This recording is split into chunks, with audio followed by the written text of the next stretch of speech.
जय शिवराय मित्रांनो, अतिवृष्टी पूर परिस्थितीमुळे शेतकऱ्यांच्या शेती पिकांचं अतोनात नुकसान झालं। राज्य शासनाच्या माध्यमातून मोठ्या मोठ्या घोषणा करण्यात आल्या।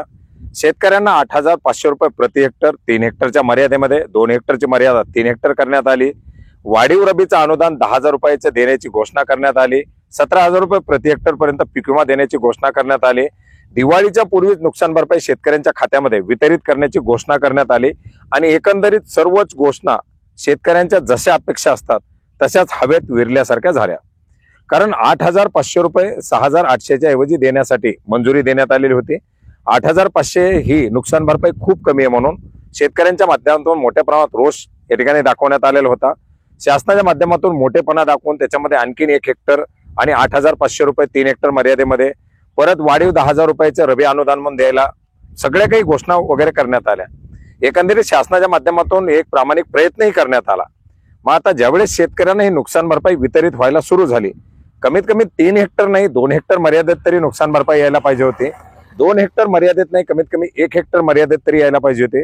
परंतु शेतकऱ्यांच्या हातामध्ये काय येतं तो भोपळा। 50 आर साठी 1,500 रुपये, 60 आर साठी 1,800 रुपये, 2,200 रुपये, 2,300 रुपये, 3,000 रुपये, 4,000 रुपये अशी अगदी तोकडी नुकसान भरपाई शेतकऱ्यांच्या खात्यामध्ये येते। काही भागामध्ये पूर्णतः बाधित झालेले जे भाग आहेत अशा भागामध्ये 8,500 रुपयानं 2 हेक्टर मर्यादेमध्ये 17,000 पर्यंतची नुकसान भरपाई दिली जाते। परंतु बहुतांश शेतकऱ्यांना जी दिली जाणारी नुकसान भरपाई 5,000 ते 6,000 रुपयाच्या प्रमाणामध्ये। आपण पाहिले की बाधित शेतकऱ्यांची संख्या, बाधित हेक्टरची संख्या आणि त्या प्रमाणामध्ये वितरित करण्यात येणारा निधी यानुसार एकंदरीत आपण जर चित्र पाहिलं तर 6,500 रुपये प्रति हेक्टरच्या पुढे कुठे शेतकऱ्यांना ती नुकसान भरपाई मिळणार नव्हती। तशा प्रकारे निकषी बांधले जात होते। परंतु शासनाच्या माध्यमातून मोठ्या गाजावाजा करून आता बऱ्याच ठिकाणी मुख्यमंत्र्यांनी, कृषी मंत्र्यांनी, मंत्री महोदयांनी, पालकमंत्र्यांनी दौरे केले, शेतकऱ्यांची शेतं पूर्णपणे बाधित आहेत पाहिली। परंतु मित्रांनो, ही बाधित झालेली क्षेत्र दाखवत असताना कुठेतरी प्रशासनानं मात्र शेतकऱ्यांवरती मोठा अन्याय केलेला आहे। नुकसानाची टक्केवारी कमी दाखवणं, एखाद्या शेतकऱ्याचं 3 हेक्टर क्षेत्र असेल, 2 हेक्टर क्षेत्र असेल तर बाधित क्षेत्र आधी अर्धा एकर दाखवणं, 1 एकर दाखवणं। म्हणजे शेतकऱ्याचा समज होतं की माझं 2 हेक्टर क्षेत्र आहे, मला 8,500 ना 17,000 यायला पाहिजे, त्या शेतकऱ्याला 6,000च येते कारण काहीतरी 30 गुंठे, 20 गुंठे, 40 गुंठे त्याचं बाधित दाखवलेलं आहे। म्हणजे बाधित क्षेत्राची टक्केवारी कमी दाखवणं किंवा नुकसानाची जी काही टक्केवारी ती कमी दाखवणं, अशा या नुकसान भरपाईच्या करण्यात आलेल्या कॅल्क्युलेशनमुळे एकंदरीत गेलेले प्रस्ताव, कारण शासनाच्या माध्यमातून घोषणा करण्यात आल्या, शासनाच्या माध्यमातून द्यायला मंजुरी देण्यात आली, परंतु दिली जाणारी मदत ही शासनाच्या माध्यमातून कॅल्क्युलेशन केली जात नाही। कोणी मंत्री महोदय किंवा मुख्यमंत्री कार्यालयात बसून कॅल्क्युलेशन करत नाही। जो काही ग्रामस्तरावरून तलाट्यांच्या माध्यमातून, कृषी सहाय्यकाच्या माध्यमातून जो काही प्रस्ताव पाठवला जातो, हा प्रस्ताव पुढे तहसीलला जातो, तहसीलकडून प्रस्ताव पुढे जिल्हाधिकाऱ्याला जातो, जिल्हाधिकाऱ्याकडून विभागीय आयुक्ताला जातो आणि विभागीय आयुक्ताकडून पुढे तो मंत्री महोदय किंवा मंत्रिमंडळाच्या समोर जातो आणि त्याच्यानंतर त्याला ती मंजुरी दिली जाते।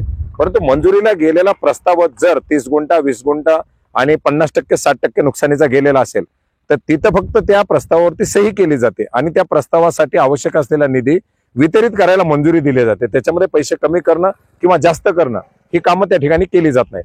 मग आता हा अन्याय करून नेमकं कोणाचं भलं होणार तर कोणाचंच नाही। परंतु या बाबी वारंवार केल्या जातात सरसकट शेतकऱ्यांना बाधित दाखवण्यासाठी वगैरे।